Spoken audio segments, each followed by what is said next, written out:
जो बहुत सोता है उसको कभी योग सिद्ध नहीं होता। सच्ची मानिए, 3 घंटे नींद में काम हो जाता है, अधिक से अधिक 4 घंटे। ये सोना हमारे लिए बहुत हानिकारक है और ये सोना हमारे लिए लाभदायक भी है। दोनों बात समझना। जिसका स्वभाव बन जाता है कि जहां बैठे वहीं सो गए, जहां बैठे, ऐसा हमने देखा है, बैठे 2-4 मिनट जहां एक घंटा बजने लगे, ये क्या है, ये दलिद्र है क्यों? अरे तुम साधक हो, ये दलिद्रता क्यों? क्या यही उपासना में तुमने सिद्धि प्राप्त की है? जहां बैठ जाओ वहां तुम लड़खड़ा गए, लार बहने लगी, सोने लगे, घोटा बजने लगे। ये दलिद्रता है, ये तमोगुणी है। ऐसा नहीं। एक बार नींद को समय दिया है, 3 घंटे 4 घंटे, आ जाए तो आ जाने, उसको निमंत्रण नहीं देना, राधा राधा राधा, और जग कर फिर वैसे ही अपनी दिनचर्या, कोई भी फर्क नहीं पड़ना। आप अभ्यास कीजिए, कोई फर्क नहीं पड़ेगा। कई दिन बराबर जगने पर भी आपकी दिनचर्या पे कोई फर्क नहीं पड़ेगा। जो अपना स्वभाव बिगाड़ रहे हैं वो अपना नाश कर रहे हैं। अधिक पड़े हैं, सो रहे हैं, ये ठीक बात नहीं है। बार बार जो अधिक पड़े रह करके सोने का अभ्यास किए हैं वो कहीं भी रहे, उनको बार बार नींद सताएगी। पड़े रहने में जिनको सुखानुभूति हो रही, सोने में जिनको सुखानुभूति हो रही, वो भजन क्या करेंगे? जो ज्यादा नींद लेते हैं उनकी गाढ़ नींद कभी नहीं होती है। मतलब अब सो चुके, छक गए, ऐसा नहीं आएगा। उनको बहुत प्रकार से विघ्न पड़ने लगते हैं, स्वप्न आदि आने लगते हैं, नींद का स्वरूप लंबा हो जाता है, 10 घंटे 12 घंटे। हमको एक ने बताया था कि हम केवल भोजन के लिए उठते हैं और अपने कमरे में ही पड़े रहते हैं, 18 घंटे वो सोते हैं। क्या जीवन आपका है? ये जीवन है? सोना बहुत हानिकारक है। अरे हम परमार्थ के पति के जितनी बार नाम जप कर लिए वो हमारे बैंक में जमा हो गया। सो के क्या बर्बाद करना है?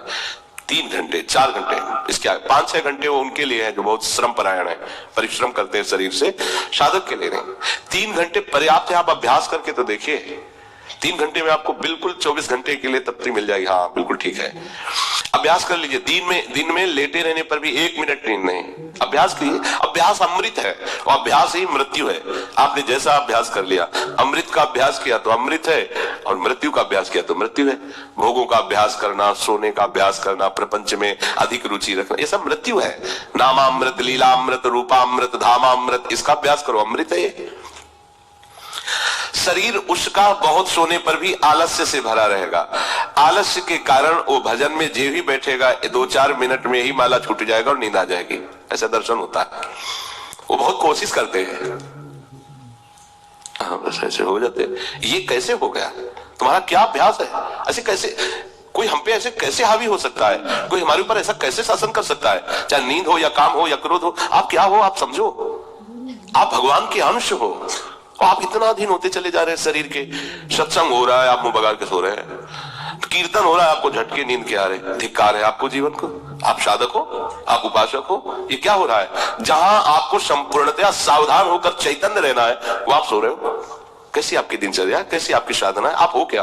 विचार करना चाहिए। डांटने की विषय नहीं है, कोई तुम्हें जगाए विषय नहीं है। भगवत कृपा से जीवन में कभी अलार्म नहीं बजाया कि हमको इतने बजे उठना है, पता नहीं उठ पाए कि ना उठ पाए।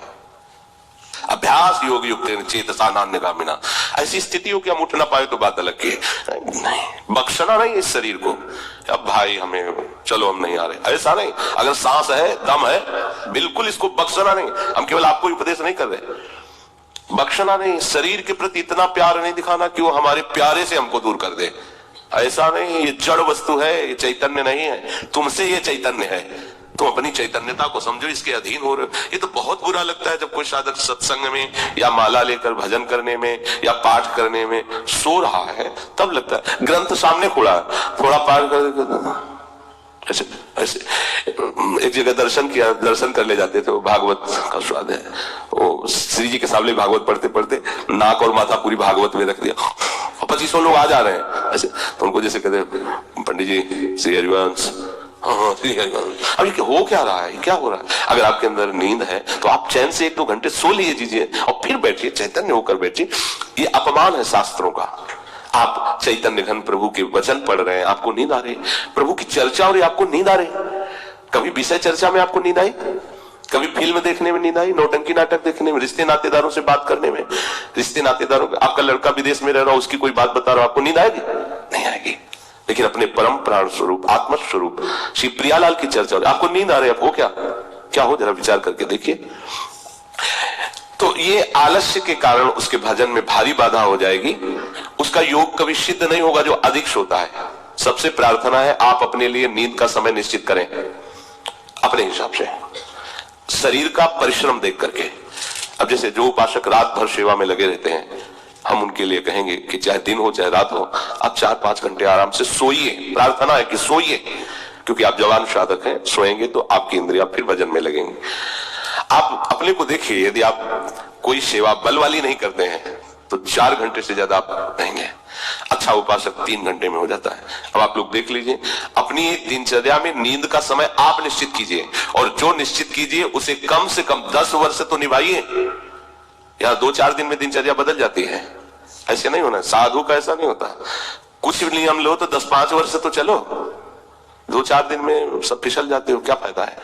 एक नियम लो, हम इतने घंटे सोएंगे, हम छूट देते हैं आपको, आप अपने आप ने नियम लो कि हमारा इतने घंटे में हो जाएगा। उस घंटे को आप लिख लो अपने सामने कि मुझे इतने घंटे केवल सोने के लिए सत्संग में अनुमति है, क्योंकि हमने वहां इतना नियम लिया था। आप ले बताने की जरूरत नहीं, आपके द्वारा लिया हुआ नियम फिर आपसे कभी नहीं टूटना चाहिए। स्वीकार करो आप अंदर से कि आप इतना सोएंगे, पर लिमिट हम बता देते हैं। शरीर अधिक श्रमित जो सेवा में होता है 5 घंटे, गृहस्थी है तो 6 घंटे, साधक है 4 घंटे। भजनानंदी को कहना ही नहीं पड़ेगा, 3 घंटे में हो जाता है। इसी के अंतर्गत आप चयन कर लीजिए, 6 से 7 में मत बढ़ना, क्योंकि सत्संगी हो इतना भारी श्रम तुमसे नहीं होता। बलराम ब्रजवासी है, 20 वर्ष की बात बता रहे हैं, एक दिन की नहीं 20 वर्ष की नित्य दिनचर्या से वृंदावन की परिक्रमा, और कितनी मेहनत से